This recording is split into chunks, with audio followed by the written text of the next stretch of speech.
Começando mais um episódio do Vai de Boa Podcast. Eu e meu amigo Renato Klein. Renato, tudo beleza? Tudo tranquilo, tudo só na boa. Só vai de boa. Tudo de boa. Vamos convidar o pessoal aí para acessar nosso canal lá. Com certeza. Ó, estamos precisando de uma força, galera. Você que está acompanhando aí o Vai de Boa Podcast, não esquece de se inscrever no nosso canal do YouTube e também participar das nossas redes sociais, né? A gente está no Instagram, no Kawaii, TikTok e também no Facebook. Então, vamos. E também no Spotify, né? Então, assim, dá uma força pra gente, né? E tem muita coisa boa lá, né, Renato? Tem, a gente está sempre colocando alguns cortes legais das entrevistas, assunto interessante. É importante quem está nos acompanhando para ir lá, né? Dá essa força lá, acompanhar, ver o que está acontecendo, e buscar, né? nas redes sociais, que sempre tem coisa nova lá. Com certeza, isso aí. Beleza, então temos um convidado muito especial hoje. Cara, já fizemos uma conversa aqui antes de entrar no ar, que o esquenta foi... Eu achei de ter uma aula aqui, na verdade, né? Que, pelo amor de Deus, quanto assunto bom aqui.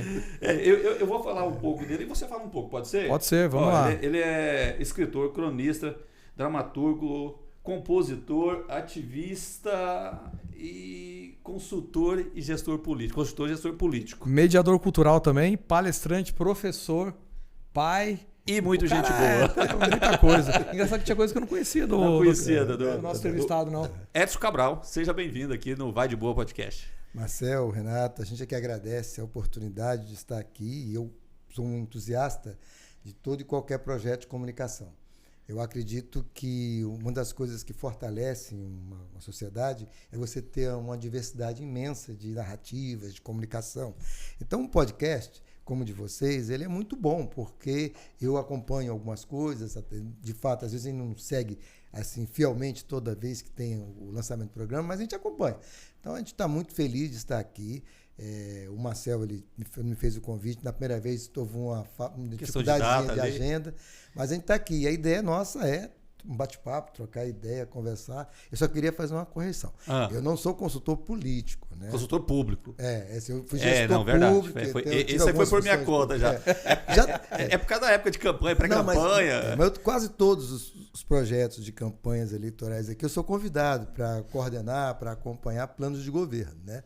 E essa minha fase mais, assim, esse meu lado mais de literatura, de teatro e agora de audiovisual é uma coisa que poucas pessoas conhecem mesmo, mas é uma coisa que eu estou há muito tempo também. Eu até usaria falar que hoje não vai ser um bate-papo, vai ser uma aula, né? O cara é fera.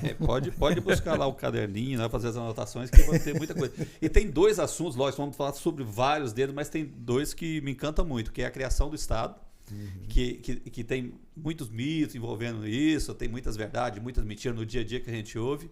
E a questão da guerrilha do Araguaia, né? Que é uma coisa que acho que é muito recente para ser tão pouco debatido, né, Cabral? É um recente, assim, né? Já vai com 60 anos, né? Mas, assim, é um assunto que ele precisa ser desvendado, ressignificado, para que o brasileiro entenda e conheça o que foi a guerrilha, qual era o seu propósito e o que aconteceu, que é uma coisa que até hoje é muito, assim, é um assunto muito delicado para se tocar. Vai falar sobre a criação do Estado? Não, eu só ia perguntar. Na verdade, antes de falar da criação do Estado, assim, como é que foi a tua vinda para cá, né? Porque a tua vinda para cá, a história não aconteceu quando veio a criação, parece que veio antes com seu pai, né? Meu pai nossa família foi pioneira em Brasília. Mas um pioneirismo nós chegamos em Brasília em 66. E quando nós chegamos em Brasília, meu pai falava muito, eu tinha 7 anos de idade, meu pai comentava muito que ele só tinha um arrependimento de não ter vindo antes, no final de 59, 60, porque essa questão do pioneirismo, de você implantar e construir uma cidade, é uma coisa interessante. Então, diante disso, observando isso, quando eu me formei em 82... De onde vocês foram para eu sou de Natal, no Rio Grande do Norte. Norte. Moramos em Juiz de Fora um tempo e depois nós fomos para Brasília. Em Brasília eu morei muito tempo em Brasília. Eu morei em Brasília desde 66 até quando o Estado de Tocantins foi criado. E nesse período que eu estava trabalhando lá em Brasília, eu trabalhava no Ministério do Interior. E tem um fato, assim, que é o primeiro fato que nos traz essa porquê dessa relação com o Tocantins, foi a greve de fome de Totó Cavalcante na Assembleia e Siqueira Campos na Câmara. Essa greve, a gente trabalhava no Ministério do Interior e o Sarney era o presidente, e Ronaldo Costa Couto, que era uma pessoa que hoje ele é conselheiro do Tribunal de Contas do Distrito Federal, mas ele era ministro do Interior. E depois ele foi ser chefe da Casa Civil do governo Sarney. Mas aí ele havia pedido para o Ronaldo que criasse algum fato, alguma coisa, para que se acabasse com a greve dos dois parlamentares, né? Tanto na Câmara Federal como na Assembleia. E aí foi criada a Comissão de Redistribuição do Território Nacional. E eu fui fazer parte dessa comissão, como um técnico do Ministério do Interior. E nessa comissão a gente discutia criações de alguns estados, como o Triângulo Mineiro, a divisão do Pará, um estado que queria dividir no sul também. Mas o que se concretizou mais foi a criação do Tocantins. Era o período da Assembleia Constituinte. Então, os movimentos que já existiam, e não foram poucos, antigos, de muito tempo, foram se consolidando e nas disposições transitórias da Constituição foi criado o Tocantins. O artigo 13 diz lá, fica criado o Estado do Tocantins, aplica-se no que couber as mesmas situações que fizeram na divisão do Mato Grosso. 1988. Isso. Aí, nesse período, a gente foi muito consultado pelos dois candidatos da primeira eleição, né, do Tocantins, que foi o Siqueira Campos e o Freire. Esses dois candidatos, eles buscavam subsídios, né? Foi uma campanha rápida, a Constituição de outubro, para a eleição aconteceu para o Estado ser implantado já em 1º de janeiro de 89. E aí, então, a gente começou a ter isso e eu me lembrava do que meu pai falava, daquela ideia de ter vindo mais cedo. E houve uma outra coincidência também, que meu pai ele era do Exército e ele fazia vistoria nos tiros de guerra, que ficavam na cidade de Pedro Afonso, Porto Nacional e Miracema. E ele voltava para Brasília e contava para a gente. Rapaz, lá tem um rio maravilhoso, eu comi um peixe muito bom na Dona Maria, em Porto Nacional. Então, essa empolgação disso, quando veio, onde seria a capital, nós fomos convidados para fazer parte da primeira equipe de governo. Mas a gente ficava trabalhando ainda em Brasília, na sede do Ministério do Interior. E aí tem que vir para Palmas, tem que ir para Miracema, né? Aí então nós viemos para Miracema e começou essa saga toda de criação do Cabral, do que você falou, tem 3 coisas que eu acho que a gente podia voltar nelas para esclarecer, que eu acho que tem muitas dúvidas dela. Primeiro, não foi só greve de fome do governador Siqueira Campos. Totó Cavalcante também fez greve de fome. Fez na Assembleia. Porque se fala muito da greve dele, né? Do Totó que Cavalcante eu não tinha ouvido falar ainda. Sim. E outra, a escolha de Miracema como capital coube ao governo federal e não o governo estadual. Foi um decreto do presidente Sarney, né? Lógico que existia todo o interesse de desenvolvimento das pessoas de Araguaína, de Porto Nacional, de Gurupi, Paraíso, cada qual com o seu argumento, né? E tinha assim, o que acontece? Existia um fato novo que poucas pessoas na época tentaram para isso, porque a Constituição de 88 ela traz uma divisão do FPM que dá um percentual maior para as capitais do Norte e Nordeste. Então, o Tocantins era Centro-Oeste. Mas se ele fosse criado e colocado na região Norte, ele poderia se beneficiar desse FPM, que era bem significativo. Eu sempre digo assim, para vocês terem uma ideia, a primeira cota de FPM que Miracema recebeu, naquela época, já era maior do que o que Goiânia recebia para FPM. Então, era muito dinheiro. E então surgiu isso. Então, nós somos Centro-Oeste. Hoje nós somos região norte. E existia assim, algumas questões, né? Um dos critérios que era a intenção de dividir o Goiás era porque ficava ao norte. Mas, então, o sentimento do nortista, do estado do norte esquecido. E o segundo, que existia um comprometimento, era um argumento muito forte, que era que a capital fosse do lado direito da margem do Tocantins, porque era conhecido como o Corredor da Miséria, que era a região que não tinha pouco desenvolvimento, que você tinha um desenvolvimento inicialmente pelos rios, né? Rio Tocantins. Depois você teve com a implantação da Belém Brasília. E essa região, a capital ser assim, foi esses os pontos que somaram, né? Então você teve o norte por conta dessa perspectiva, tanto histórica da luta pelo norte, mas principalmente também desse viés econômico. Era interessante isso. E aí Miracema foi capital provisória por um período, e logo depois que veio o projeto de Palmas Capital, aquela coisa toda, a criação de Palmas, veio a tentativa da mudança. Se me permitem, né, existe uma situação interessante, porque inicialmente o governador queria criar como se fosse em Brasília teve a nova CAP, seria a Nova Palmas, uma cidade, um órgão para administrar. Mas aí não se conseguiu fazer isso. E ele houve um impasse, né? Como é que seria? E nisso o governador constrói um argumento de que pega Taquarussu, que tinha recentemente sido transformado em município, e ele cria o distrito de Palmas, transfere a sede do município de Taquarussu para Palmas, e aí Fenelon fica prefeito, mas com um instrumento de transferência de recursos, onde 25% do orçamento ficava com o prefeito Fenelon e 75% ficava com o governo do estado através da Codetins.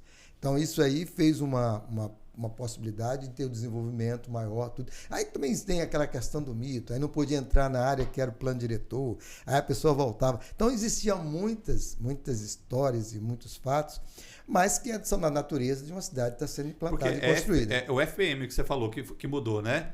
O Fundo de Participação do Município, a Constituição de 88, ela coloca nas capitais do Norte, Nordeste, Fortaleza, Salvador, Natal, Belém, Manaus, ele coloca um percentual maior do que nas capitais do Sul, então, do Sudeste Central. Teoricamente, todo esse valor teria que ter ficado com Palmas. Não existia essa dividir com o Estado, mas na criação do Estado acabou dividindo. Isso foi um instrumento jurídico criado na época, que aí depois, logo quando o Eduardo ganha a eleição, né? A primeira coisa que eles fizeram foi transferir 100% do voltou FPM. Como deveria ser desde o início. Cabral, agora curiosidade, porque se criou o distrito Palmas dentro de Taquarussu. Isso. E como que Palmas, que é distrito, não herdou o nome de Taquarussu, já que a cidade era Taquarussu? É porque isso aí, veja bem, primeiro que existia essa questão do compromisso de Palmas, que é uma relação ainda da comarca de Palmas, lá da época de Teutônio Segurado, somado também com a questão da Palmeiras. Então, esses conteúdos de iconografia para que o nome fosse Palmas, estava bem consolidado. Outra coisa que tem, porque Taquarussu tinha sido desmembrado de porto e transformado em município. Mas, com isso, Taquarussu volta a ser distrito. Então, ele não ficou não ficou como um município. O município ficou a sede Fizeram de Palmas. A troca dos nomes. Trocou. O distrito de Palmas virou distrito Taquarussu e a cidade de Taquarussu virou... Foi uma construção jurídica institucional publicada em diários municipais, diários oficiais. Por isso que o povo reprova nos concursos, Cabral. Não, já tem muito livro falando sobre isso. Cara, é meio confuso. Pra gente que não sabe direito. Pra quem não sabe direito, tem que... E a primeira sede, para quem é de Palmas e conhece bem Palmas, foi em Taquarussu, foi no César Marques. Quando mudou a sede da capital, ficou sendo aquela casa lá, que hoje é um museu. Está lá até hoje. Que ali era a sede de uma fazenda, né? Ali que ficou sendo a sede da prefeitura. E aí começou tudo que você puder imaginar. Assim, eu já tinha passado um processo de experiência em Miracema, e depois nisso, as secretarias eram de madeiras, eram uns caixotinhos de madeira, a gente trabalhava lá, vinha e voltava de ônibus de Miracema para cá, porque você não tinha como ocupar todo mundo aqui. Tinha um bandejão, que era um local onde você tomava café, tinha refeição para os servidores, né? E aí tinha os alojamentos masculino e feminino, tinha as casas dos deputados, que era ali na 14, que depois se consolidou. Então, tudo é uma construção, né? Agora, Cabral, não é muito doido você sair de Brasília, uma capital movimentada, estruturada, e vir para um lugar assim que não tinha nada e começar do zero? Olha, para Desculpa, o interessante assim, que você está construindo história, né? Uhum. Que isso é muito legal, né? Você fazer parte disso. Para mim, eu não vejo tanta dificuldade, porque lá na minha infância, meu pai tinha tomado essa iniciativa e ter ido para Brasília, né? Plantar Brasília. Então era como se fosse assim, um processo de que essa saga de pioneirismo está um pouco no sangue da família. Agora, eu acho que, assim, você fala assim, você imagina as pessoas que vieram do Rio Grande do Sul, vieram de outros locais do Brasil, de São Paulo, outro clima, né? Então, assim, mas o que é interessante também, você tentar contextualizar, nessa mesma época que vem Palmas, estava naquela época dos famosos planos cruzados, planos reais, e aquilo ali gerou muito prejuízo para empresários. Teve muita gente que quebrou seus negócios, era um processo inflacionário. Então, muita gente também teve a oportunidade de trocar assim, ele saiu da sua atividade que ele fazia no Rio Grande do Sul, em São Paulo, e veio para um estado novo. Então, as histórias de Belo Horizonte, as histórias de Goiânia, que é muito forte também quando Sim. Goiânia veio, de Brasília, são histórias mitológicas em termos de pessoas que ficam ricas, que conseguem sua casa. Então, tudo isso empolga as pessoas. No meu caso, tinha essa intencionalidade de ter já na minha família, lembrava tudo isso, e a vontade também de você fazer algo diferente. Eu estava numa fase de idade que era bom isso, eu estava com 30 anos. O Cabral, a gente estava falando de outra coisa que é uma curiosidade minha, eu falei de 3, né, nós falamos de 2, foi as eleições, né? Porque normalmente uma eleição normal quem faz é o TRE daquele estado. Uhum. Mas o estado era recém-criado. Não existiam os órgãos ainda constituídos. Existia um decreto que foi criado o estado. Aí o governo federal fez essas eleições e quem votou já era o pessoal que estava naquele território que foi decidido pela Constituição de 88? Assim, a forma como houve a distribuição, a separação disso, foi uma coisa integrada entre o governo federal, o governo de Goiás, que aceitou, acatou e aprovou também o desmembramento da região norte para a criação do Tocantins. Só que, assim, existia uma intencionalidade de alguns estudos que a própria Conorte fazia. A Conorte era um grupo de estudiosos, de pessoas que eram do norte, que moravam em Goiás, moravam em Brasília, tudo, que eles eram muito atuantes na criação do Tocantins. E aí eles acreditavam-se que inicialmente deveria se ter a nomeação de um governador, né? Só que você vê uma Constituição de 88, a Constituição do Cidadão, onde Ulisses Guimarães trabalhando aquele negócio de democracia, de escolha, de tal, voto direto. Então aquilo fez com que acontecesse uma eleição de um tempo curtíssimo para um período tampão, para que houvesse as mesmas datas semelhantes às que ocorrem em outros estados brasileiros. Então foi uma eleição para 2 anos. Naquela época não existia a reeleição.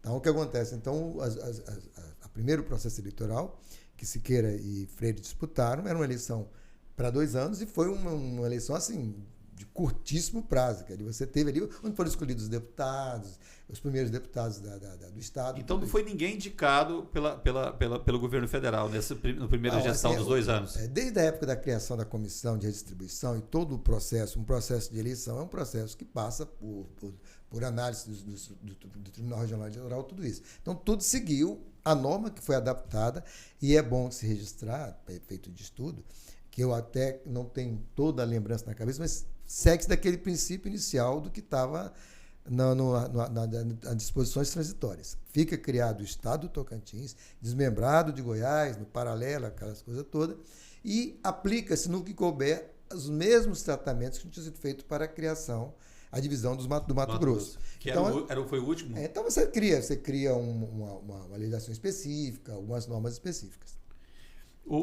Você é formado em administração, né, Cabral? Foi secretário. Sim, a gente não falamos do seu currículo. Porque o currículo dele é extenso, Começamos tão em alto assim, que esquecemos de apresentar o currículo do Cabral. Assim, a minha formação é em administração e quando eu vim para o Estado, não existia concurso público naquela época, né? O concurso público foi depois. E aí a gente foi contratado para implantar o Estado e começou esse trabalho aqui. Eu trabalhava na Secretaria de Indústria e Comércio, começamos a colaborar, ajudar, organizar e eu fiquei praticamente toda a minha carreira no Estado de Tocantins em funções públicas, né? Tentei um concurso, esse concurso foi aquele famoso concurso que foi cancelado depois. Daí eu fui trabalhando. Depois eu tive uma atuação muito forte, muito presente durante muito tempo na academia, né? Sendo professor universitário, trabalhando. E naquela época do início eu ajudei a transformar o SEAG no que é o SEBRAE. Que o SEAG era um centro de apoio à micro e pequena empresa. Quando o Collor ganhou, ele extinguiu esse órgão. E aí os órgãos, os SEAGs que existiam nos estados, se organizaram para criar o Serviço Brasileiro de Apoio à Micro e Pequena Empresa. E então eu participei no início um pouquinho nessa transição de SEAG para SEBRAE e fomos tendo experiência. E fui secretário da Prefeitura de Palmas, fui secretário do Estado, presidente de alguns órgãos, de algumas autarquias e muito tempo trabalhando na academia. Cabral, você também trabalhou no Sistema S, né? Sim. O Sebrae, mas você... No Sebrae e no SESI também. No SESI, né? Eu lembro você do SESI. No SESI eu fui gerente regional do SESI em Palmas, né? Na área de lazer, Totalmente esporte. diferente de gestão pública, né? O Sistema S ele tem similaridade, né? Mas ele é diferente. Ele tem vamos dizer assim, seria um Estado um pouco mais flexível, um pouco mais trabalhado, mas é recurso da iniciativa privada, né? Mas gerido, ele passa a ser organizado nas federações e nas casas que têm os sistemas, né? Que o Sistema S hoje compreende Sebrae, Senac, SESI, SEST, Senar, Senat, SESC. Então é uma distribuição de um modelo que é um modelo que trabalha normalmente para os segmentos específicos. Cabral, você é pioneiro na criação do Estado, participou diretamente na criação do Estado, esteve à frente de vários órgãos públicos e, de repente, pelo menos para mim, foi surpresa, você começa também para o lado da cultura. Né? É o lado desconhecido, né? Eu não conhecia, não. E assim, não é que você começou, já está com você isso há muito tempo, né? Sim. Eu estava vendo no seu currículo, você fez MBA em executivo documentário na Itália, parece, não é isso? Não. Ou eu estou fazendo tudo errado? Não, assim, depois que minha formação, eu fiz uma pós-graduação em uma especialização em gestão pública municipal na Fundação Getúlio Vargas, e eu tive a felicidade de ter sido aluno de Celso Daniel, de Luiz Erondina e de Mauro Covas. Peraí, Celso Daniel, prefeito. Porque a Fundação Getúlio Vargas ela criou um curso para orientar pessoas para serem gestores municipais, né? E isso era um curso inovador, tudo. E na época, eu estava trabalhando na prefeitura, na administração do Eduardo. E aí, conversando, eles me indicaram para isso. Então, eu fui fazer esse curso. Então, eu fiz um MBA em gestão pública pela FGV. Depois, eu fiz um MBA em liderança empresarial pela Fundação Dom Cabral, que é uma fundação de Minas Gerais. Ela é uma fundação que dá muito suporte no Sistema S. E eu fiz um curso, que era um curso de design estratégico, que era uma metodologia que trabalhava num convênio que o Brasil tinha, que o Sebrae teve, com o Instituto CRIA da Itália. E a gente formou uma turma, essa turma foi formada aqui, né? Eu não estudei na Itália, mas os professores tudo era italiano, aí falavam aquela misturada toda, a gente tinha que entender, mas fizemos isso, era um curso que a gente realizou parte dele, muito em Brasília, com aulas presenciais próximo lá. E depois disso, já, porque você me perguntou, causou surpresa, né? Eu sempre gostei muito de escrever. Eu escrevi muito artigo na imprensa. Eu já fiz assim, comentários de televisão e economia lá na antiga TV Real, nos programas antigos que existia, com Vieira, o Marcelinho começando, a turma toda. E eu sempre gostei muito disso. Eu fui uma pessoa que talvez seja um pouco do sangue do meu avô, do meu pai. Então, assim, eu sempre gostei muito de literatura. E dentro da literatura, eu comecei a me procurar desenvolver a crônica e o conto. São dois gêneros literários que eu gosto muito. O conto, pela necessidade de você ser... eu não consigo ser nas falas, né? Você ser objetivo na escrita. E a crônica, porque é aquela coisa da acessibilidade do que está acontecendo. Então, isso foi gerando tudo. E de um determinado momento também, eu comecei a trabalhar com o teatro. Né? E o teatro foi assim, era uma brincadeira que eu cheguei a dirigir algumas peças, tudo isso. E desse trabalho de narrativas, de literatura, eu escrevi livros, eu fiz composições musicais, né? Eu tenho um álbum musical que eu fiz em parcerias com vários cantores tocantinenses. E também trabalhava muito com redação institucional, relatórios de SESC, relatório de Sebrae, então eu sempre trabalhei com isso. E no campo da consultoria de micro e pequenas empresas, eu trabalhava nesse campo. Então, minha vida era atividade acadêmica, consultorias, tudo. E isso, na hora que eu voltei para alguns cargos, uns cargos mais assim, relevantes, eu tive que abrir mão um pouco disso. Né? Só não abrir mão da literatura, da coisa. E veio a famosa pandemia. Aí já deu um salto aí violento, né? Da pandemia, eu tinha tido um processo de escolhas dos membros da academia. E eu, membro da Academia Palmeiras de Letras, no edital que eles abriram, eu entrei. Depois eu fui presidente da academia por um tempo. E então, assim, essa vontade, que eu sempre brincava assim, eu vivi minha vida inteira com um administrador que deixava escondido um escritor. Aí eu falei, não, quando eu me aposentar, eu vou deixar o escritor tomar conta do administrador. Não consegui até hoje, mas está dividido aí. Está tentando. E aí, quando veio a pandemia ela deu uma pane geral, né? Você não tinha mais teatro, porque as pessoas não podiam sair. E aí eu, naquela ocupação, né, na inquietude cultural, na inquietude natural da minha pessoa, eu comecei a voltar a fazer coisas que eu tinha feito, que era direção de comerciais, de curtas institucionais, da Ubra, que eu fiz muito, daquela campanha da Invesco. E então eu comecei a tentar fazer edições das minhas crônicas. Eu pegava a minha crônica e tentava editar. Interessante. E aí, para isso, eu aprendi a edição, né, com Filmora, Adobe, esses sisteminhas. E aquilo foi gostando, fui trabalhando. E aí, fiz uma experiência de uma oficina audiovisual, literária, teatral, que a gente fez os relatórios do prefeito Graciliano Ramos, no auge da pandemia. Ficamos lá no nosso espaço em Taquarussu, um grupo de atores, né, do ArtSac, e conseguimos fazer esse curta. Depois, junto com Genésio e Braguinha, eu peguei um cordel, aí do cordel eu fiz uma edição dele, contando os caminhos da esperança, que é a história dos meus moradores de Taquarussu.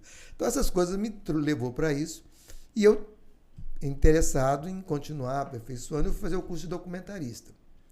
E aí veio as histórias dos editais, tudo isso, e eu comecei a organizar alguns projetos de audiovisual. E um dos projetos, assim, que é o que está mais assim, me dando trabalho, mas está chegando na fase final já, que vai entrar na fase de edição, foi a história de um médico gaúcho que se envolveu com a guerrilha do Araguaia.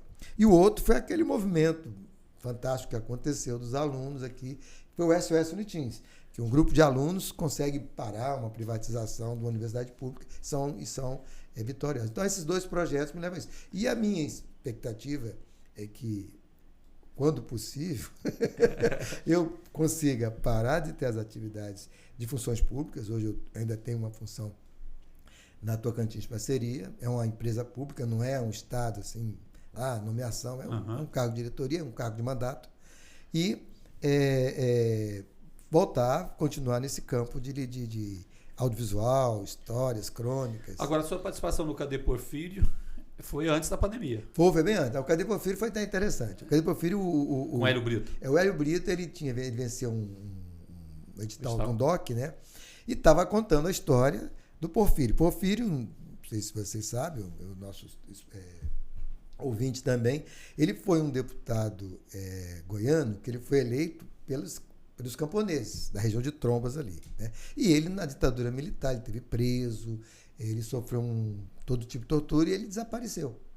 E então o Hélio era amigo de um desses filhos dele, que conhecia em Goiânia, e então montou esse projeto e ganhou. E eu colaborei com ele na direção executiva. Não fomos assim, minha participação foi muito assim de gostar da história, tentar ajudar o Hélio em alguma coisa. Mas naquela linha que eu sempre, assim, eu tenho uma lembrança dos meus domingos e sábados, quando eu saía em Brasília, ia para o Cine Cultura assistir filme de faroeste, Trinity, aquelas coisas. A telona sempre me chamou muita atenção, me impressionou. Então, o audiovisual e o cinema foram coisas assim que estão muito ligados a uma coisa que eu gosto: escrever, ler, assistir filmes, bons filmes, e documentário, porque a gente vai ficando velho, né, assim, o mais experiente, a gente começa a gostar de contar história. Então, contar história num livro você escreve. Agora, para um documentário, para você passar num filme, você contar 82 anos, que é a história do João Carlos, que é 31 vivo e 60 e morto, né? Então, um total de 82 anos. E num documentário de 1h30, você tem que fazer um trabalho de objetividade, de organização temporal disso. Então, por isso que eu quero ver se eu consigo me estabelecer nos próximos anos aí com atividade audiovisual no documentário. Esse é o SOS Unitins, como é que está? Ele já está finalizado? Tá sendo o SOS Unitins, nós terminamos de fazer todas as gravações. O SOS Unitins, ele não foi contemplado pelo edital, ele teve os pareceres aprovados, mas ele não foi. O Dr. Araguaia foi contemplado pela Lei Paulo Gustavo. E o SOS Unitins, nós terminamos todas as fases de gravação, tá na lata, como a gente diz no cinema, né? Mas não comecei montagem, não comecei o roteiro final. E agora em agosto eu gravo, tem uma previsão de vir aqui a presidente da Uni, ela vai vir para o encontro com os estudantes, a gente está conversando com ela e eu vou gravar com ela. Mas nós já gravamos com as pessoas que fizeram parte lá da história de estudantes do norte tocantinense, do norte goiano, que estudavam em Goiânia. Gravamos com todos os principais líderes que estiveram interessados em gravar. E já está assim, está na fase agora de ir para montagem, para ir para a edição final. Conta um pouquinho essa história para quem não conhece a história do SOS Unitins, para dar um spoiler aí de como o que o SOS Unitins, ele é um fato muito bacana da gente contar a história, porque nós vivíamos naquele momento uma situação de um governo muito assim, é isso que eu quero e tem que ser assim, né? Era o estilo do governo. Não estou fazendo crítica aqui, até porque é um governo de muitos resultados. Mas isso era um posicionamento que tinha assim. E ninguém sabe por que razão veio a ideia de privatizar a Unitins, que era a Universidade Estadual do Tocantins. A Universidade Estadual do Tocantins, quando ela foi concebida, logo no início do Estado, ela trouxe o que a gente chama na universidade de multicampus, onde você tem campos em várias cidades. E, naturalmente, um Estado novo, com poucos recursos, com poucos profissionais para serem professores, aquilo ali era um desafio muito grande. E aí surgiu essa ideia de que iria ser privatizado. Iriam cobrar dos alunos a mensalidade para que ele estudasse. E aquilo ali foi um impacto muito grande, assim, uma coisa que, quando os estudantes descobriram, eles ficaram muito impactados. Eles já estavam fazendo um trabalho de conscientização de alunos, de organizações de diretórios acadêmicos, para a discussão sobre qualidade, melhoria, já que você tinha a oportunidade de se formar aqui, mas tivesse uma formação que lhe desse uma capacidade de você disputar o mercado em qualquer cidade, qualquer estado. Então, essa discussão que vinha pela briga da qualidade, quando ela vem com a informação de que é privatizada, surgiu uma discussão de que, olha, nós queremos que a Unitins permaneça pública, de qualidade e gratuita. Né? Então, era o tripé, era pública, gratuita e de qualidade. Aí isso virou uma mantra, os alunos começaram a se mobilizar, a se organizar, e aí as pessoas que não eram muito assim, que não rezavam da mesma maneira de administrar, começaram a colaborar. Então, os estudantes faziam pedidos de colaboração para a greve, para o movimento, organizavam atos. Então, eles começaram a saber assim, olha, se ia ter um ato do governo em determinado, eles chegavam e protestavam, e aquilo foi causando uma situação bem aguerrida. Né?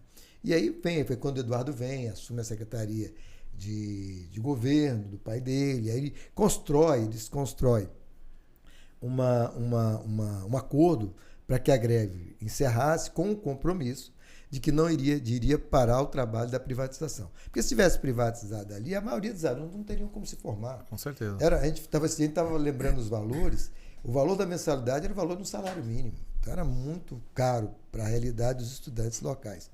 E aí se construiu, então, uma alternativa que era, já por que não criar a Universidade Federal do Tocantins?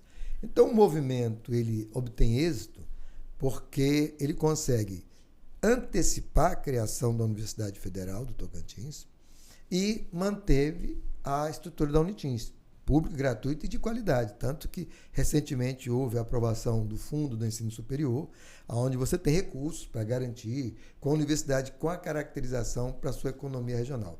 E a Universidade Federal do Tocantins já está implantada e foi também, depois de algum tempo, criada a Universidade Federal do Norte Tocantins. Então, hoje o Estado do Tocantins, fruto dessa labuta, desse questionamento, das ações que os estudantes fizeram, e alguns professores também, eles conseguiram deixar o nível superior, a instituição, a oportunidade para os nossos jovens a terem ensino superior gratuito, público e de qualidade. A qualidade, naturalmente, ela é natural de cada um, mas aí houve investimentos, laboratório, apesar de que existe um dilema, né? Foi criado no papel, mas implantado 2 anos depois. Porque tem um processo normal, não se cria uma universidade só por querer criar.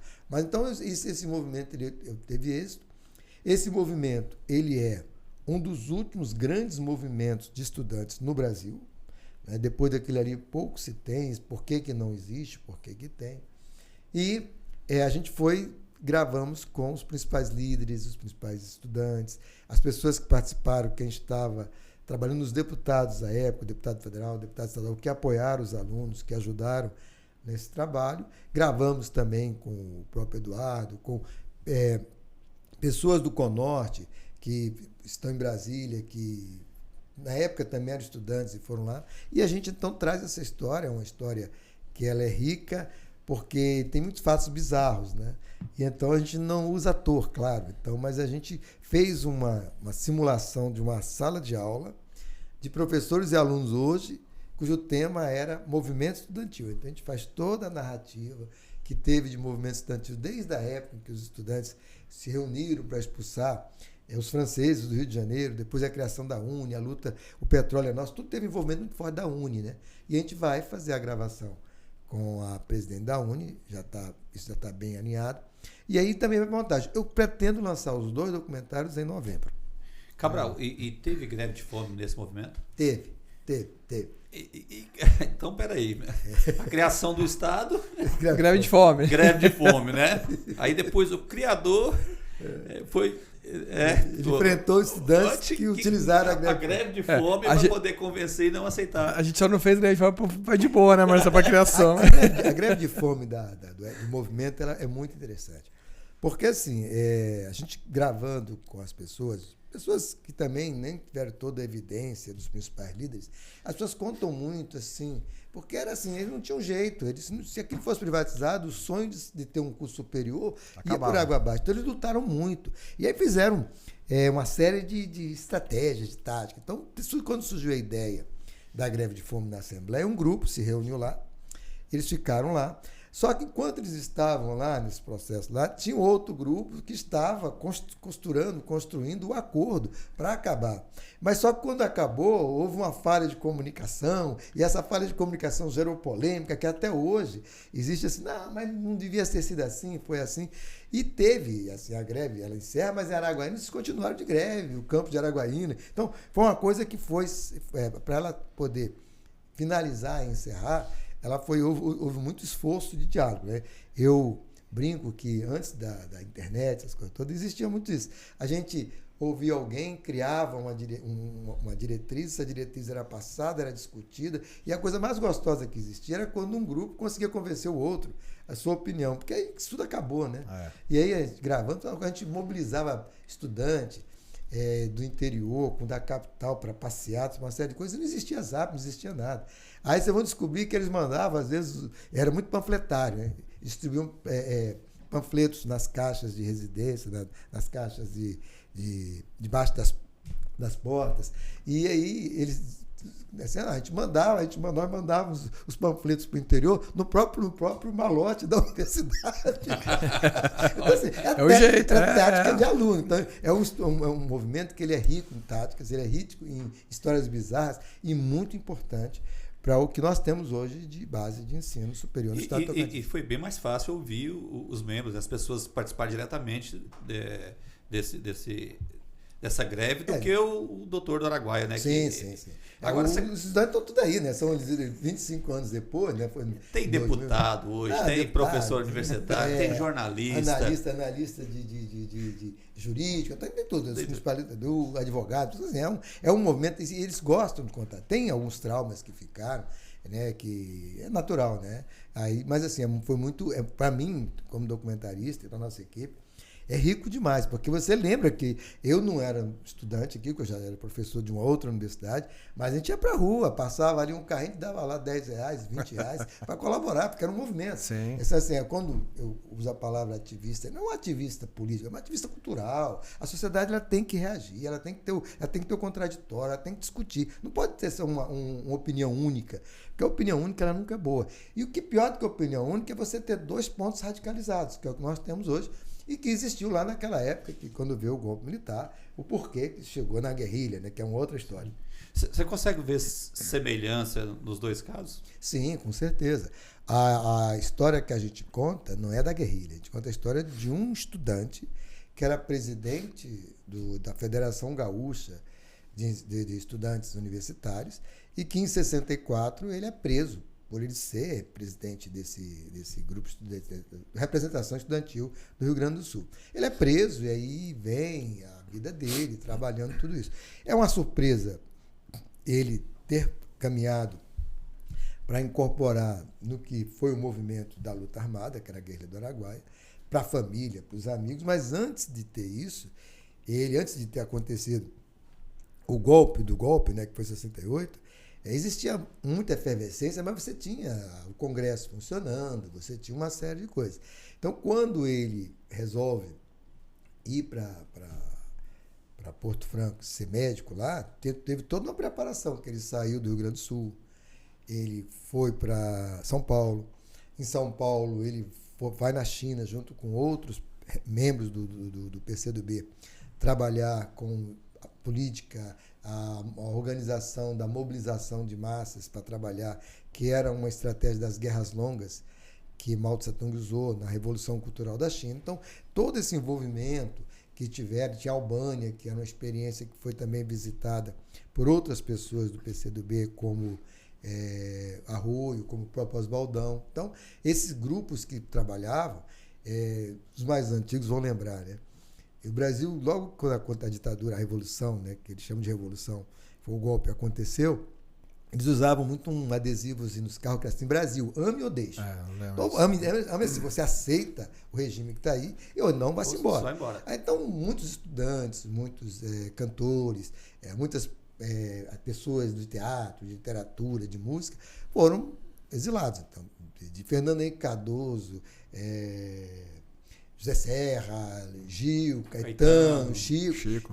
Então, e um grupo, olha, nós podemos modificar se a gente fizer um combate. Então, você tinha a guerrilha urbana, que eram atividades que se exerciam para sequestros, assaltos, coisas que existiam nas cidades, que eram um pouco mais isoladas, e existiu essa organização do PCdoB e da AP, Aliança Popular, que era organizar uma guerrilha. Vários pontos no Brasil foram estudados e várias iniciativas foram feitas. Só que na região do Araguaia, ali onde compreende o sul do Pará, o sul do Maranhão e o que hoje é o Tocantins, que era norte-coreano, ali tinha uma condição que se adaptava a você trabalhar com o que eles chamam de guerras longas ou guerrilhas, que é um modelo de guerra diferente, e que você não está ali para enfrentar, você está ali para ir conquistando a massa, se apoderando e conhecendo o território para você criar o que eles pensavam, um território livre, fraterno, para dali surgir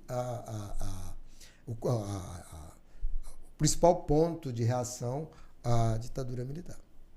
E isso foi em 64? O golpe foi em 64, né? Mas eles se concentraram na região do Araguaia. Eles começaram a chegar em 66. E durou até 72? Não, assim, 75, a guerrilha ela foi até 75. Mas assim, o primeiro confronto que foram militar, as primeiras operações militares, a primeira foi em 72. Depois teve uma outra em 73 e em 75 eles fizeram o que eles chamaram de Operação Limpeza, que foi retirar toda e qualquer evidência de que existiu lá as torturas e mortes e assassinatos. O nosso protagonista, que é João Carlos Reis Sobrinho, ele morre em 30 de setembro de 72. Foi na primeira investida dos militares, que eles começaram a prender algumas pessoas, identificaram, e aí ele morre em combate ali na região próxima de Pissarra, né? Ele estava se deslocando de um destacamento para outro. Ele era o comandante militar médico da guerrilha. E aí a guerrilha ele era formada por muitos estudantes que foram para o congresso da UNE. Você me perguntou se tem relação. Em Ibiúna, e lá eles foram presos. Né? Você imagina, pleno regime militar, eles fizeram um encontro estudante de 1.000 estudantes numa cidadezinha de Ibiúna, que e não queria ser visto. Lógico, foram vistos, teve muita prisão. E aqueles estudantes ali, boa parte deles foram para a guerrilha, se deslocaram para a guerrilha. Mas os principais líderes da guerrilha era o Maurício Grabois, que era um deputado cassado do Rio, era o Oswaldão, que ele... era engenheiro. Ele era geólogo. Entendia muito de Minas, tudo isso. E eles foram mais cedo, começaram a se organizar, o João Amazonas, a Elza, que eles eram os principais organizadores. Mas existia uma curiosidade, porque assim, João Carlos ele era formado, era médico formado, ele tinha um CRM, e ele era mais jovem do que João Amazonas, Maurício Grabois e Elza, mas um pouco mais velho do que Genuíno, Climéria, os estudantes, Lúcia, Petit. Então, naquilo ali, ele tinha uma relação de maior carisma e liderança com os guerrilheiros. Ele circulava, que era médico. Daí teve a história dele, tanto em Porto Franco, como que ele, em Porto Franco ele não trabalhava com codinome, ele era João Carlos Sobrinho, médico, fez vários partos, cirurgias, atendeu muita gente. Então, assim, aí, lá em Porto Franco, ele era, até hoje, ele tem... as pessoas lembram muito dele como o primeiro médico. Imagina o primeiro médico que chega na região. E aí ele alcançava sucesso nas cirurgias.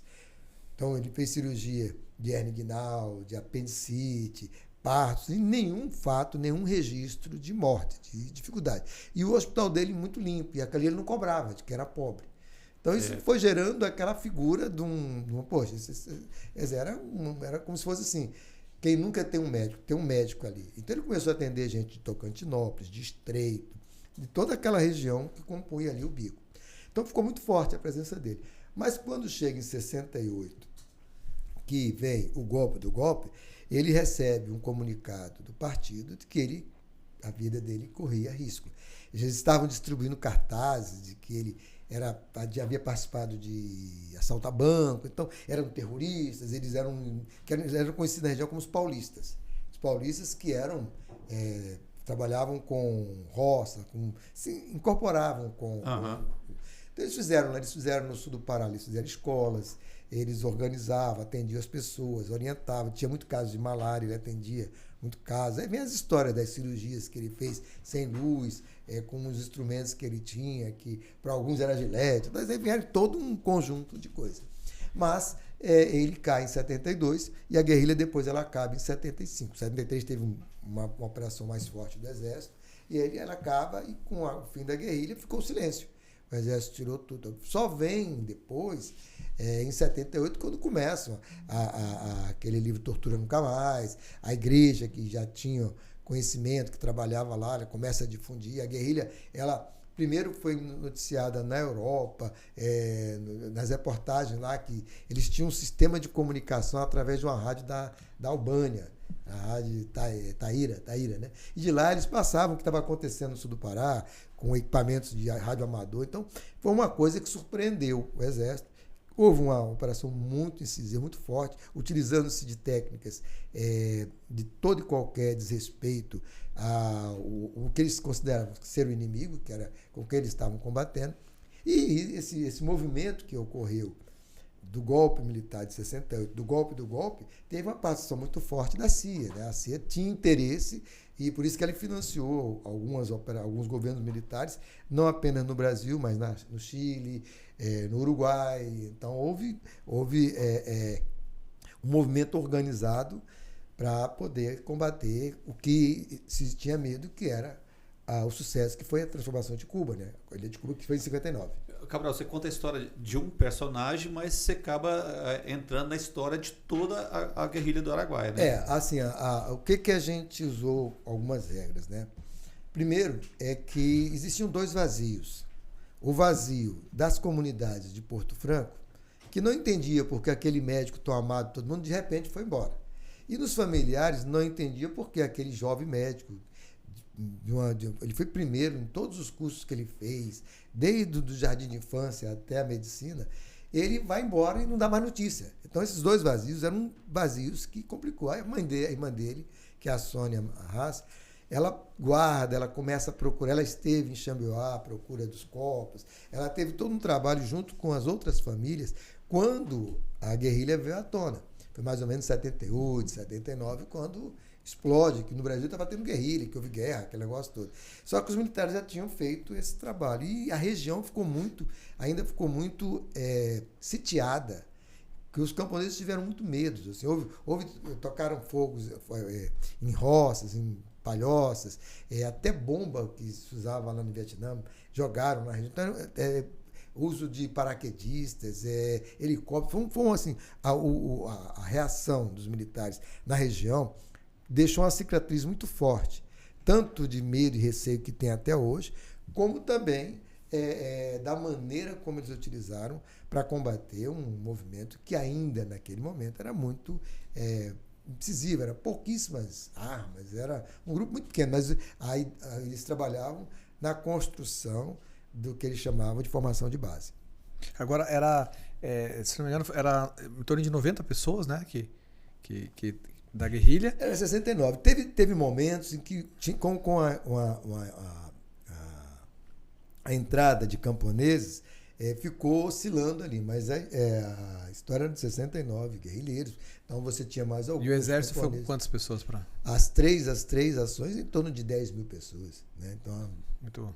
Não, foram bem fortes, entendeu? Bem assim, bem incisivas. Eles montaram acampamentos, pararam, e quando eles infiltraram pessoas na região para conhecer, assim, eram falsos funcionários do INCRA, eram falsas pessoas que trabalhavam com atividades agrícolas. Essas pessoas entraram, organizaram, eles foram identificando.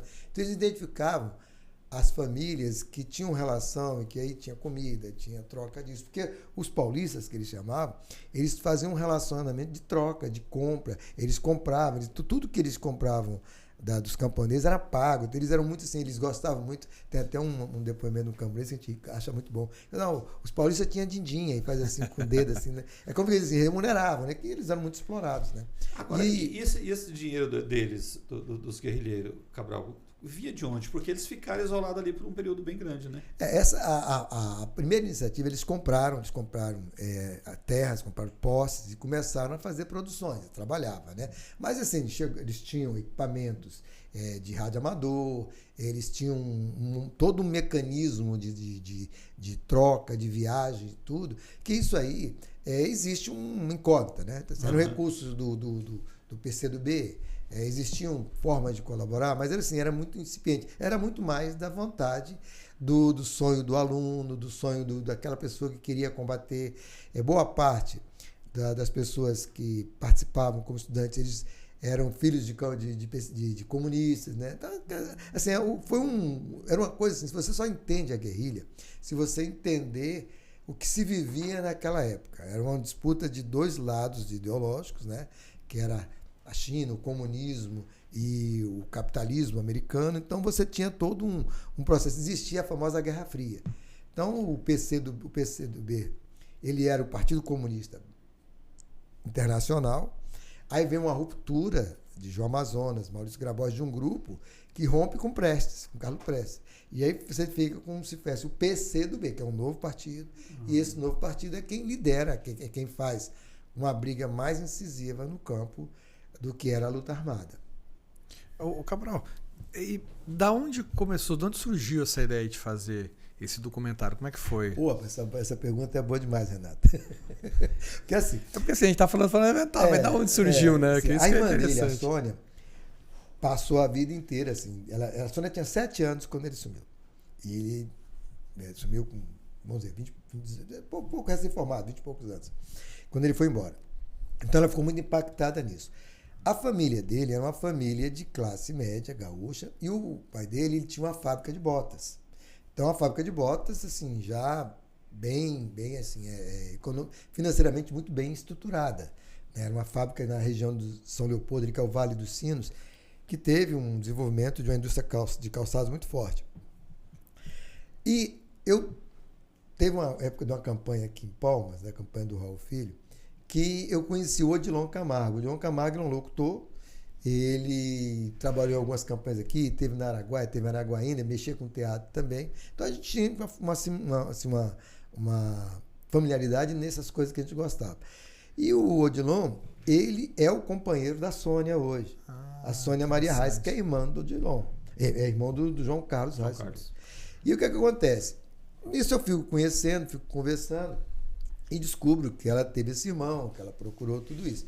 Mas até aí vinha lembrança da minha infância nos anos 70, a curiosidade pela guerrilha, que é uma coisa que aguça muito, muita gente quer entender, quer compreender. Uns julgam que era um bando de loucos, outros, quando entendem, compreendem na conjuntura que era uma coisa que foi muito importante, até para o fim da ditadura militar. Então, nessa coisa, um dia eu estava num churrasco da minha família, com meu genro, e tinha uma pessoa que ele falou bem assim, rapaz, eu nunca vou esquecer aquele médico que fez a minha cirurgia de apendicite. Ele falou bem assim, João Carlos. Eu falei assim, João Carlos, em Porto Franco? Eu falei, aí naquele dia, no churrasco, tinha 3 pessoas que já tinham sido tratadas por ele. Cara, só naquele lugar loucura, ali, velho. Que é a família de Tocantinópolis. Aí eu comecei a entender isso, trocamos ideia, e aí, olha, eu acho que isso fica bacana, a gente gravar essas pessoas, conhecer, né? E aí a Sônia, que tem um vasto material de documentos, assim, de certidão, de material de protocolo, de capas de revista, de tudo que ela acompanhou, nisso tudo. E aí eu fui fazer contato com a Fundação Maurício Grabois, através do contato da Sônia. E lá, eles já tinham feito um filme sobre o Oswaldão. E eles fizeram um outro filme, a Fundação Maurício Grabois não foi eles que fizeram, mas assim, eles tinham colaborado no filme do Oswaldão. E eles fizeram um documentário que era a guerrilha vista por dentro, a Araguaia vista por dentro, que era assim, eles gravaram com muitos camponeses. E aí, nessa conversa, surgiu a ideia de eu ir gravar. Eu fui gravar logo já no governo do Lula, quando houve a primeira reunião da Comissão dos Familiares, eu fui em Brasília, aí gravei, a Sônia me apresentou algumas pessoas, inclusive a Valéria, que era filha do Maurício Grabois, que era o comandante da guerrilha, e começamos a gravar. Aí eu fui em São Paulo, gravei com o Zezinho do Araguaia, gravei com o José Genuíno, gravei com a Crimeia e gravei com o Bertolino, que ele é uma pessoa que fez a biografia de João Amazonas e de muitas pessoas. É a nossa equipe de colaboração. E eles me deram acesso a todo e qualquer material de pesquisa deles. E depois disso nós fomos gravar no Bico. E a história foi se compondo. É impressionante. Eu estou jogando bola na BB, rapaz, não sei o quê, você conheceu? Eu conheci João Carlos, conheci, era um médico lá, muito bom. Eu estava com a crise de garganta, ele me deu um remédio, eu nunca mais tive problema de garganta. Nossa, aí você vê uma outra pessoa que fez uma cirurgia de hernia inguinal, que quando trabalhava no combate à malária lá, trocava com ele as lâminas para fazer os exames de malária. Então, assim, aí você começa a ver que é muito grande a história. Eu digo assim, ele começou já tem uns 2 anos, um ano que a gente está mais dentro do trabalho, aí vai ser muito grande a história. Tanto que a gente começa a ter dificuldade. Quer dizer, o que eu tenho de gravações, boa parte vai ficar em cenas extras, porque não dá para você colocar no filme a quantidade de pessoas. Nós gravamos. Aí depois disso eu gravei com as lideranças do PCdoB, aí a própria ministra. Aí fomos fazendo aí muito trabalho de pesquisa, muito trabalho de buscas de documentos, de certidões. Aí fomos gravar, porque assim, foi importante você falar isso, porque eu gravei primeiro com o pessoal do Bico. Aí nós editamos, uma edição bem caseira, assim, bem simples, um documentário do que ele tinha feito lá. E aí nós fomos gravar lá no Rio Grande do Sul, com os familiares deles. Só que a gente começou a gravação passando esse filme. Aí, assim, foi uma coisa muito impactante. Aí, com a Sônia, que ficou um tempo lá, as pessoas de Porto Franco conheceram a irmã daquele médico. E lá no Sul, muito bonito para lá no Sul, as pessoas entenderam que aquele irmão que tinha ido embora, o tio que foi embora, o que ele tinha feito naquele período. E aí, sim, são depoimentos muito fortes, assim, da qualidade dele enquanto médico, tudo. E foi uma vida que ele morreu com 31 anos de idade. Só que o legado dele está aí. Se você chegar lá, todo mundo conhece Juca, todo mundo, sim, de Porto Franco conhece João Carlos, né? E a gente organizou, já aproveitando uma história em quadrinhos que um jovem de São Leopoldo fez, que é o Doutor Araguaia. Então, o documentário ele traz, só por curiosidade aqui, né? 5 músicas inéditas, inclusive uma trilha de um sobrinho dele que fez, um sobrinho do João Carlos, né? Uma música que eu fiz com a irmã dele, gravado na voz do Dorivan, e nós, dentro do livro da Fundação Maurício Grabois, tinha o hino da canção dos guerrilheiros, das Forças Guerrilheiras do Araguaia. É um poema, né? E esse poema eu gravei com a Nátia Moreto e com o Jorge Menares, e ela é inédita. E é a primeira vez que é gravado a canção que eles cantavam lá nas matas do Pará. Então, assim, traz novidade, é um documentário que a gente faz com uma equipe enxuta, mas com profissionais do Tocantins, e a gente também está muito entusiasmado, e a ideia agora é vir para as telas, vir para os streams, vir para a apresentação de seminários e tudo. Cabral, a Guerrilha do Araguaia ela foi muito sangrenta, né? Das pessoas que você conseguiu gravar com elas, você conseguiu alguém que chegou a presenciar alguma tortura e comentar, que são, né? Assim, presenciou mesmo, de verdade, assim. Assim, o nosso foco, o nosso objetivo, desde o início, a gente quer ressignificar a história de João Carlos. Certo. Então, aquela história de que foi vendido que ele era um bandido, que ele era um assaltante de banco, a gente precisa contar quem foi ele. Ele, na voz, por exemplo, do Nésio, que foi secretário de saúde aqui, que visitou lá o local, ele fala que foi um dos maiores brasileiros que andou por aqui. E que o que ele deixou de experiência médica que ele fez lá é uma coisa assim que, pela medicina, já merece vir à tona. Mas nós não focamos, porque lendo uma crítica sobre filmes pós-ditadura, uma comparação entre o cinema argentino e o cinema brasileiro, tem uma coisa que me chamou muita atenção. Na Argentina, eles conseguiram, através do audiovisual do cinema, mostrar para a população argentina o que foi a barbaridade do golpe militar argentino, do que era a ditadura militar na Argentina. No Chile foi muito forte, principalmente a questão de documentários. E no Brasil, os primeiros filmes que vieram, eles vieram trazendo uma ideia muito de um bando de porra louca, de pessoas inconsequentes, que iriam enfrentar o exército. Então, essa narrativa que foi considerada, a ditadura militar foi a mais longa da América Latina, né? É a mais também registrada de violências contra direitos humanos, tanto que o Brasil foi condenado pela Corte Interamericana e nunca cumpriu. Então tem muitas coisas que não se querem contado. A própria razão disso, que a Comissão da Verdade que o Bolsonaro tinha encerrado, ela voltou agora, recentemente, que o Lula recompôs a comissão. Nos 60 anos do golpe, agora 31 de março, houve uma determinação do governo federal que não houvesse nenhum tipo de comemoração nem nas Forças Armadas, nem nenhum órgão que foi feito assim. Então, existe uma intencionalidade de que isso fique como está. Então, o documentário ele traz a figura humana, o ser humano, que ele tinha um ideal de vida, de fraternidade, de formação católica, de formação muito humanista, e que a vida inteira dele, desde a infância até quando ele caiu, foi se dedicar à cura do próximo, às condições de vida que as pessoas vivem. Então, o forte do filme, do documentário, é isso. A gente quer trazer essa história. Mas você, ao gravar com alguém, você descobre. Então, por exemplo, nós fizemos uma gravação que não é cena do filme, porque de uma passagem de uma pessoa, de uma experiência que teve com o Oswaldão, em que a pessoa, assim, o pai dela foi preso, foi torturado. É um camponês que mora na Vila Santa Cruz, lá na região de Conceição do Araguaia, ali, né? São Geraldo. São Geraldo, do outro lado do outro rio. lado. Então, o que acontece? Aí ela conta que aí ela tinha uns 12 anos na época e ela levava comida para o Oswaldão, que estava escondido numa gruta lá, né? Então, já estava fugindo. Então, o que acontece? Ela conta, o pai dela sofreu, tocaram fogo. Ela fica até hoje, quando ela vê um barulho de helicóptero, ela fica em pânico. Então, isso está muito presente. E existe um outro tipo de coisas que tem um grupo que é um grupo de professores da Universidade Federal do Norte Tocantinense e também da Universidade Estadual do Maranhão, que é um grupo de pesquisas que eles chamam de literatura de depoimento, literatura de contestação.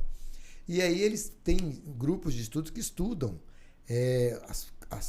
o legado que ficou da guerrilha. E o Romualdo, que é um pesquisador, um professor que fez a tese de mestrado dele, foi a guerra após a guerrilha, né? Que é da região, que aquela região foi muito militarizada, mas é a região mais violenta, que fica mesmo depois da guerrilha, que é a morte de lideranças católicas, né? Teve o Padre Josino, teve o Paulo. Então, assim, toda aquela região ela teve muitos conflitos, até hoje é um lugar de muito conflito, de luta pela terra. Então, isso é uma coisa que ficou presente, marcada. E tem, assim, tem um fato que uma professora narrou no seminário que a gente foi, me chamou muita atenção. Ela disse que nas escolas tem, assim, professores que falam assim, olha, você não aprende as coisas porque você é neta daquelas pessoas que ajudaram aqueles bandidos e tal. Então, essa imagem que fica, ela é muito forte. Ela tem que ser recontada na versão de que nós estamos levando, que é uma versão pautada em documentos, em depoimentos, de pessoas que conviveram com ele e o que ele tinha como visão de mundo. A história, a gente diz que a história é contada pelos vencedores, né? Mas a gente acredita que os grandes vencedores foram essas pessoas que fizeram esse movimento, porque foi a partir daí que efetivamente veio à tona a barbaridade que aconteceu depois de 68. Até 64 ali, eu sei que teve golpe, mas em 68 houve assim, cassação, perseguição, podia prender, não precisava de nada para vir entrar numa casa, prender, bater, torturar. Então, isso é uma coisa muito forte, isso é contra direitos humanos. Então, isso precisa vir à tona, mesmo que seja através da reflexão de alguém que assista um documentário. A ideia nossa não é provocar um dilema, tá? A gente não vai fazer.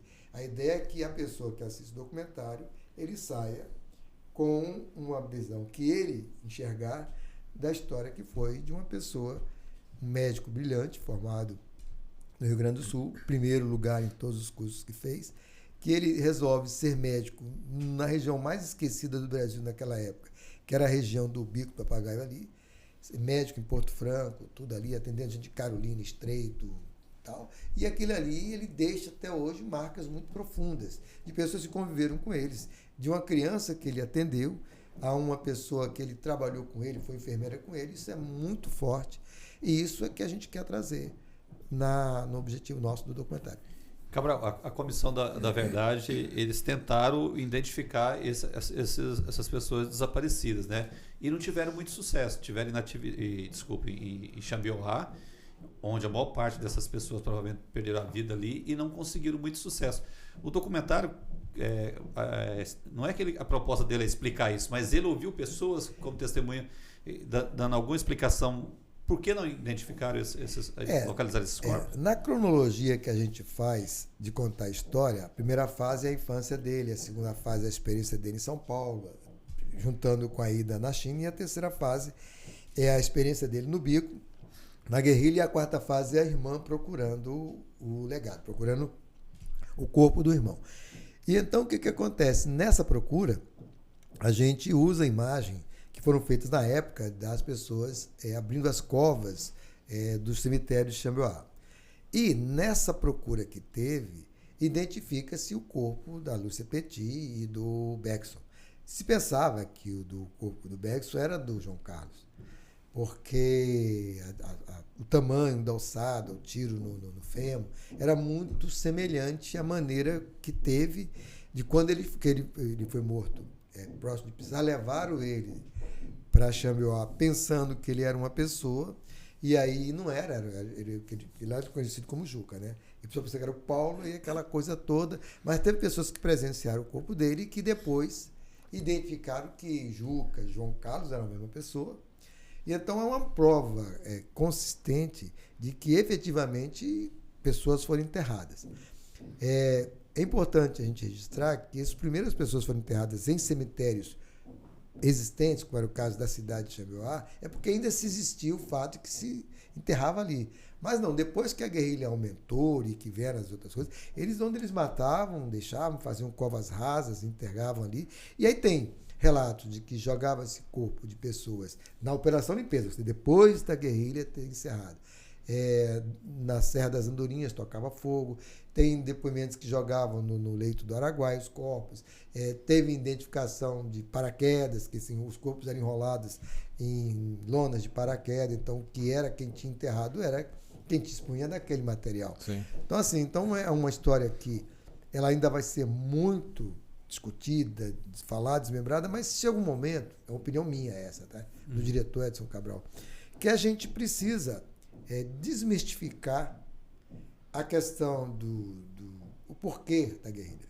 Por quê? Porque um grupo achou que, em vez de ir embora do país, eles poderiam fazer uma organização de populações e daí ir conquistando. Mas, até mesmo para você gerar um processo de que é hora de se buscar, tem algumas ossadas que estão na UNB, que precisam serem pesquisadas, feito todos os exames para saber de quem são, para procurar identificar. Porque uma coisa que é o rito do enterro, em quase todas as regiões do mundo, ele é um conforto. Assim, quem perde o ente quando enterra, ali você faz uma separação. Quando não enterra, fica um vazio. Então, um dos depoimentos mais fortes que a gente sempre entende é a Sônia quando fala da mãe, né? Ela dedicou a vida a procurar, acreditando que o pai dela morreu e a mãe dela morreu, sem enterrar o filho. E tanto que eles têm até hoje lá um local no cemitério de São Leopoldo que está lá, que é onde eles querem colocar os restos mortais de João Carlos, caso seja encontrado. Então, se a gente deixa um legado, deixa um documentário que pode ser visto, assistido, eu acho que é uma maneira da gente cumprir o papel do cinema, do audiovisual, de você trazer uma recuperação da memória. Eu tive em um desses momentos da visita da Comissão da Verdade lá em Xambioá, Cabral, e ouvindo as pessoas da cidade, nós ouvimos comentários falando em relação a José Genuíno. Sim. E eu queria te perguntar, porque você gravou com ele. Uhum. Tinha boatos lá, algumas pessoas até gravaram falando isso, que ele foi uma das primeiras pessoas a ser preso e que ele tinha acesso livre, né? Ele não era preso, ele ficava na delegacia que tinha lá, e ele andava no pátio tudo, nunca foi preso e nunca foi torturado. Aí tinham boatos de que ele acabou sendo delator dos colegas e facilitou a vida, né? Facilitou a derrota dos guerrilheiros. Ouvindo ele, o que você ouviu dele? Marcelo, é muito importante esse seu questionamento, porque assim, tudo que se plantou naquela região foram mentiras. Por exemplo, tem uma versão de que João Carlos deu um tiro de misericórdia. E nas fotos que tem, não aparece nem um tiro na cabeça, nem um tiro no pescoço, nem no coração. Então, as versões que eles contaram era para exatamente quebrar o que foi o grande legado que existiu ali, que eles deixaram uma comunidade consciente dos seus direitos, consciente da capacidade de você ter uma escola numa atividade rural. Então, esse trabalho que os paulistas, que eram as pessoas que foram lá para iniciar o processo de conscientizar um espaço para combater o que era a ditadura militar, era muito forte. Então, um dos pontos foi esse. O que aconteceu sobre os genuínos, em tese, o que a gente entende? Foi um dos primeiros que foram presos. Então, no início, eles não estavam naquele trabalho muito forte de você gerar um procedimento. Então, eles tentavam tirar dele, que se faz um processo de entrevista, de tudo, mas chegou um momento que eles... Não, ele não tem nada, que ele não sabe nada. E mandaram ele para Brasília. Só que ele foi torturado em Brasília, teve preso, teve São Paulo, ele foi preso, ele foi muito perseguido e teve tem muitos traumas que ele teve. Eu, particularmente, não acredito nessa versão de que ele entregou, em razão de uma série de coisas que a gente vai constatando. Primeiro que Criméria, o Zezinho, tudo, que estão vivos também, que foram pessoas que poucos escaparam da região do Araguaia. Sim. Nenhum deles faz essa afirmação. Segundo, não há nenhum documento da Comissão da Verdade a citação disso. Existe assim, o boato, o mito, e esse mito foi criado pelas próprias pessoas que, mesmo depois da guerrilha, ficaram assim, como se diz assim, monitorando os camponeses para que eles não levassem. É como se fosse assim, olha, se você falar, você vai morrer, como morreu aquela pessoa lá. Então, as barbaridades que eles fizeram com a população rural, tudo eles criaram uma cultura de medo. Isso foi muito forte. O próprio Curió, no depoimento que ele dá na Comissão da Verdade, ele fala isso, né? Então, assim, eles construíram uma cortina de silêncio naquelas comunidades. Isso, até hoje, ainda é muito presente. A gente gravando lá, fica... Não, você não quer dar depoimento, não fala. Então, é uma coisa que ainda está muito presente. Então, um dos mitos, uma das histórias é essa, que Genuíno entregou. Né?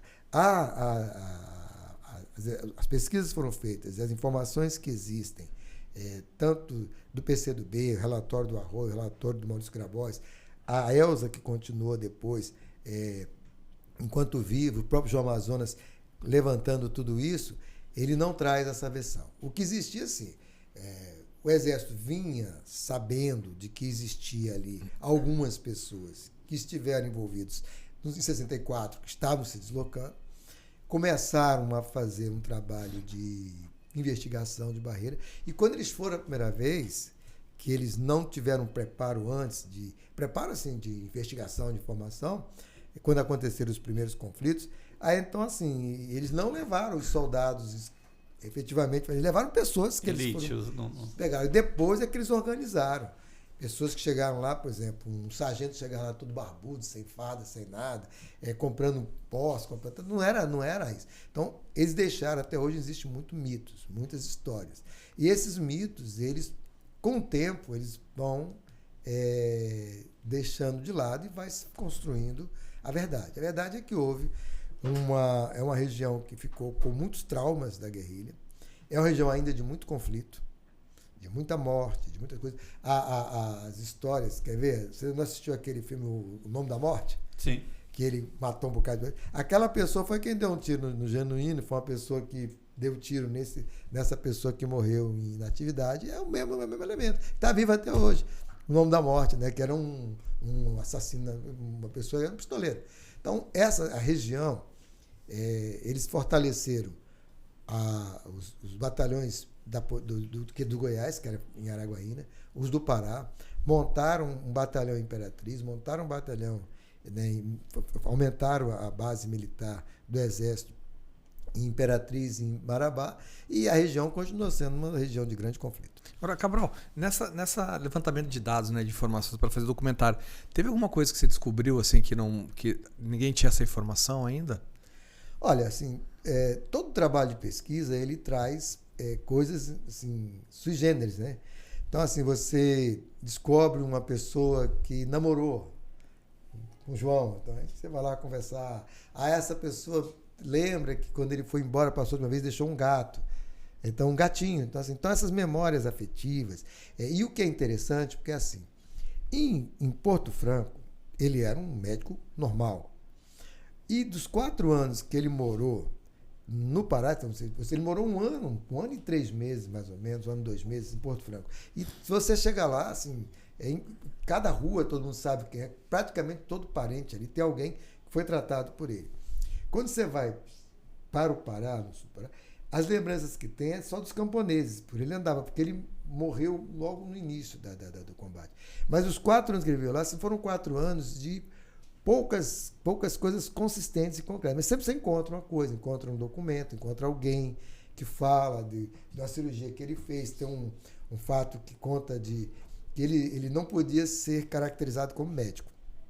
Ele era um camponês, né? Um camponês gaúcho, grandão, que estava lá trabalhando lá, fazendo roça. Mas aí, numa dessas caminhadas que ele fez no destacamento, isso foi o Genuíno que nos conta, né? Mas está nas histórias, tá? E são dos fatos mais tarde. Ele chega lá, tem um caso de uma mulher que está tendo um parto complicado e que o bebê já tinha morrido e que não nascia, que não saía, né? Então a mulher ia morrer também. E ele estava próximo dessa casa, uma camponesa, um lugar lá. Isso, iniciando noite, aquela coisa toda, e ele disse, olha, o meu compromisso com a medicina me obriga a ir lá.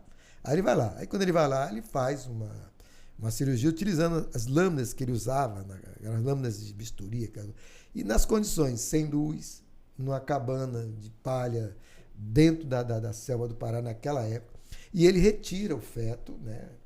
E a mulher sobrevive, né? Então aí ficou aquela coisa, ali ele era conhecido como bula-chefe. Bula-chefe, nesses locais, era a pessoa que sabe ler bula de remédio, sabe indicar o remédio. Interessante. Então, é muita curiosidade. O fato dele ter descoberto ou ter entendido que existia a malária congênita, que lá ele descobriu porque tinha uma mulher que a criança nasceu com a febre da malária. Ele falou assim, trata como se fosse malária. Depois ele registra que aquilo ali era uma malária congênita. Anos depois é que se descobre que a malária era congênita. Então, esse volume de informações, ela foi fato da pesquisa e a gente quer fazer algumas coisas mais. A gente quer fazer o documentário, tem uma intenção de distribuir ele para até uma série de 4 capítulos, vai depender de uma série de coisas, de recursos. Nós conseguimos a aprovação da Ancine para captar dos 2 projetos, do SOS Notins e do Dr. Araguaia. Mas a aprovação daquilo que pode uma empresa não pagar o imposto, mas nós não temos essa prática. Então, a gente tem que ir um trabalho de convencimento, de correr.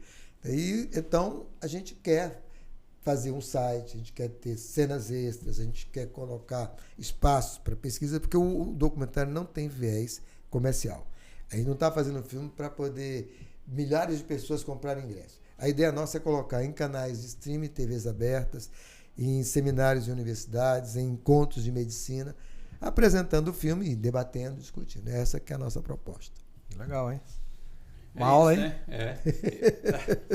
Mas aí tem... Você não pode ter não prova. Não dá pra cravar uma data, né, Cabral? Veja bem, o que eu estou trabalhando? Eu tenho um compromisso de lançar ele inicialmente em praças públicas. Na Praça Pública de Porto Franco e na Praça Pública de São Leopoldo. A ideia nossa era ter lançado ele 24 de junho. Só que houve um atraso na burocracia normal da liberação do recurso. E aí, hoje, dentro do processo eleitoral que começa, a gente não quer passar o filme no decorrer da eleição, até porque isso é um tema muito polêmico hoje, né? Ele é muito polêmico. Assim, as pessoas ainda... Nós estamos mais divididos que estávamos em 64, 68. Então, a gente não quer. Então, a gente quer passar isso. Então, possivelmente será na segunda quinzena de novembro a exibição na Praça Pública de São Leopoldo e na Praça Pública de Porto Franco. Depois disso, ele entra em TVs públicas, né? Em TVs... TV Assembleia, TV Câmara, tudo isso. E eu devo ir para uma rodada de negociações com distribuidora de canal de streaming. E quando o filme estiver pronto, a gente já estou pré-inscritos em alguns festivais que a gente quer fazer para poder exibir nos festivais. Principalmente Festival de Direitos Humanos, Festival de Documentário. E puxar isso também, uma coisa que eu até decidi isso há pouco tempo. Eu quero fazer uma exibição lá na Vila Santa Cruz e na Vila São José, que são 2 vilas que eram onde tinham as sedes dos destacamentos, e lá para as comunidades a gente quer passar. Porque a gente vai lá pesquisar, vai informar, é uma maneira de a gente retribuir. Com certeza. E principalmente também em debates em universidades, e eu quero puxar muito ele para apresentar em encontros de medicina. Porque o que ele fez na medicina é uma antítese do que nós temos hoje na medicina hoje. Os médicos acham que hoje ser um médico de sucesso é ter uma clínica particular, é ter um carrão do ano, e ele atendia, cobrava de quem podia, não cobrava do outro. E esse espírito que eram os médicos de comunidade, ele foi um precursor do SUS, né, que é aquela saúde pública a toda, como um direito do cidadão. Isso é interessante. Então a gente trabalha muito isso, né? O Neilton grava no documentário falando isso, o Nésio, que foi secretário aqui, hoje ele está fazendo um trabalho na Organização Pan-Americana de Medicina. A gente quer trazer essas coisas, porque quem mais precisa da medicina é o pobre, é a pessoa simples, né? Sim. Então a gente tem ele, assim, e um pouco a inteligência artificial, tudo isso que é grandes conquistas da medicina, não muda você se envolver com o seu paciente. Então, se tem uma coisa que ele me impactou muito, e só dando um spoilerzinho pequeno, ou então despertar a curiosidade, a gente gravou com a sobrinha neta dele, que tem 31 anos, que se formou em medicina e que mora em Brasília. Então é um depoimento muito forte, ela falando assim, né? E aí você encontra em livros, assim, que depois dele morto, entidades do Telecô, que ele frequentava, ele ia nesses encontros com o Oswaldão, nas matas do Pará, recebia a entidade dele em atendimento de mulheres, parto. Tem registro de pessoas que conheceram ele, conviveram com ele, que quando um parente foi para a cirurgia, pediu de alguma maneira que ele ajudasse o médico Serviço. e que depois o médico fala que em algum momento da medicina percebeu que não era ela que estava guiando as mãos. Aí tem um pouco dessa mitologia, dessas coisas todas, que assim, realmente vocês ao assistirem o filme, e a gente agradece aqui essa oportunidade que o podcast Vai de Boa está fazendo, porque é o que a gente quer isso, mostrar que existe um outro tipo de medicina, um outro tipo de ser humano, onde a fraternidade, o amor ao próximo, querer salvar, influenciar pessoas pensando em algo que seja bom, né, é muito bacana. Os depoimentos das pessoas que ele foi convidado para ser padrinho de formaturas em Porto Franco, dançaram valsa com ele. É muito forte esse depoimento da figura humana que ele é. Que bom. Muito bacana, né, Renato? Com certeza. E é mais assim, a gente ouvir contar a história da guerrilha do Araguaia dessa ótica, né? Que a gente vê muito falar da guerrilha do Araguaia, mas não da ótica de um personagem que foi tão importante, que foi o João Carlos, né? Sim, com certeza. Show de bola, né? Agradecer e ficar no aguardo. Cabral, muito obrigado pela tua presença, sua participação aqui. Foi maravilhoso. A gente. É história viva, né? Eu que agradeço. A história viva contando história. Eu agradeço e assim, chega num momento muito bacana para nós, porque nós, agora que ele foi para a fase de edição, sonoplastia, redematerialização, coloração, a gente vai também começar um trabalho mais aguerrido de comunicação de redes sociais com o nosso Instagram do filme, Instagram do isso. Então é uma coisa assim que é tudo no bom momento. Eu parabenizo aí, Marçal, você, Renato, por essa oportunidade. Sempre que precisar de alguma coisa, estamos à disposição. Com certeza. Beleza. A gente aqui agradece essa presença aqui e essa aula de história aí, contando um pouco aí da Guerrilha do Araguaia, que não pode ficar no esquecimento. De jeito nenhum. Cabral, isso, né? Obrigado, viu? Obrigado. Então, até a próxima, né? Até a próxima, né? Valeu. Falou. Vai de boa, Valeu, obrigado. podcast.